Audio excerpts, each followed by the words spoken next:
This is something that you can do, you set up once and you never have to think about again, but it can completely change your financial life. And more amazingly, this is something that 99.45% of people in the UK don't do, despite it being advocated for by everyone from the greatest investor in history, Warren Buffett, all the way up to Albert Einstein. So in this video, I'm going to break down this personal finance concept and proving the idea that actually small contributions over a long enough time period can make a massive, massive difference. I'm of course talking about compound interest. This is a very simple idea really, and really puts into practice the idea of money making money. Compound interest is basically when you start to save or invest your money, as well as earning interest on the savings, you also start to earn interest on the interest itself.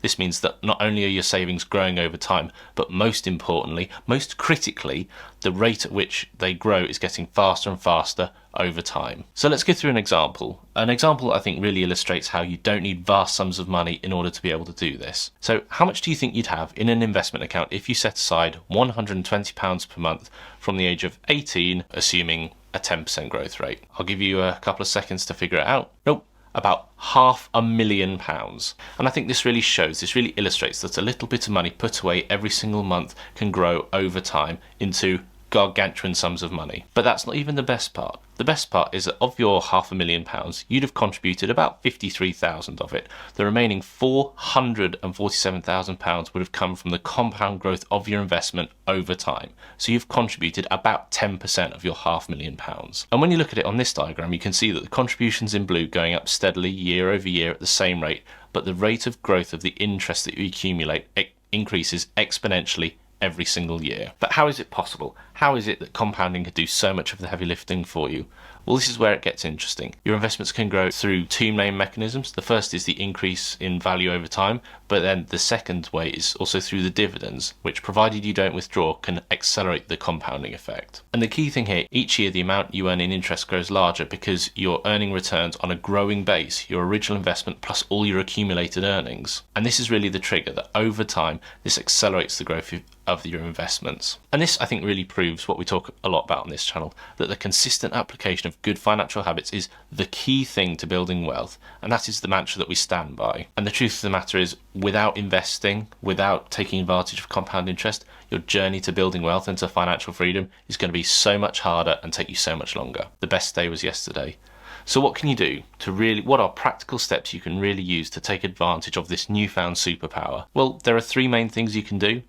Since building a time machine like we're in the Marvel universe is off the cards. Go back in time to when Apple IPO'd in 1980 and buy $100 worth of stock, which incidentally would be worth £183,456 today. But the key thing is there are two variables in the compounding equation that are to some degree within your control. That's the amount you invest for, meaning that the earlier you start, the easier it is, and the overall amount that you invest every single month.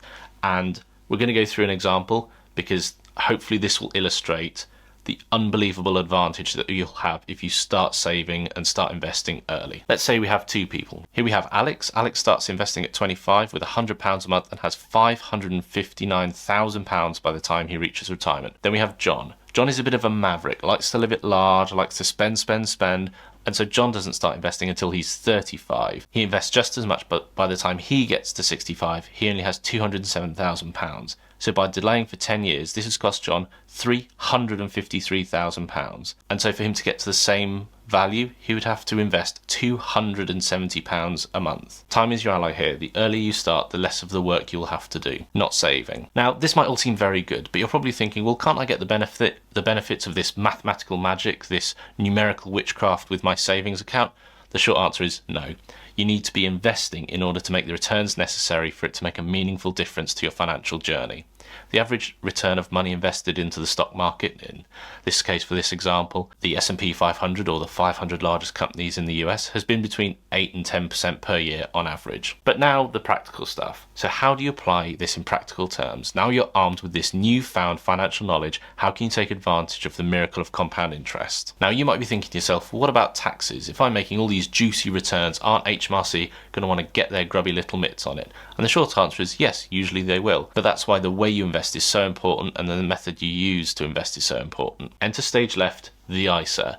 May I present to you the individual savings account, better known as the ISA, a tax product in the UK that I have in numerous videos assigned the God tier status when it comes to building longer term wealth. The ISA is a tax efficient wrapper that you can put all of your investments into, and all the gains won't be subject to capital gains tax, and any income you derive will be exempt from income tax. Could there be a better, more tax efficient way to build your longer term wealth? This is where we get to some of these amazing statistics. So how many people in the UK have a stocks and shares ISA?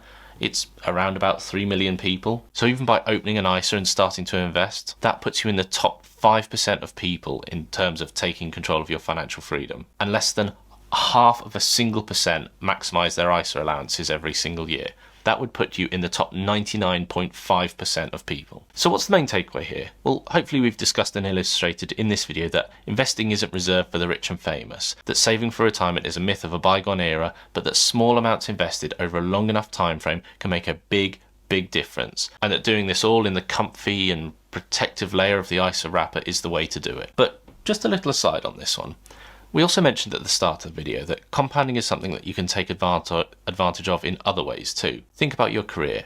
Pay rises compound over time. A 5% pay rise is much more valuable if you're making $1 million a year than if you're making much less. The reading that you might do around your job will compound over time to make you a subject matter expert in your field. Any training or courses that you do to sharpen your skills in your job will compound over time. So don't just limit yourself to thinking that this is only related to investing. There are also plenty of other areas in your life where compounded effort over time can pay life dividends.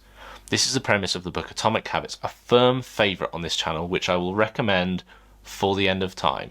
Don't just limit yourself to thinking this is only a money thing. Exercise, diet, thinking, reading, resting, sleeping, all of these have a compounding effect. So if this has piqued your interest, then I would recommend these 3 videos here, because the truth is all of this information is for naught unless you actually know how to turn this into a series of practical next steps. And the short answer is, if you're new to all of this, then I'd recommend this one here.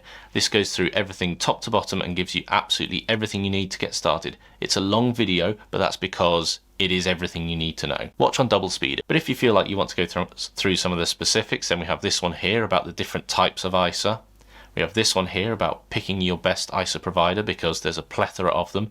And we have this one here about avoiding the 14 most common ISA mistakes and how to avoid them. Thanks very much for watching. If you've liked this video, as always, please like and subscribe. It really helps the channel out.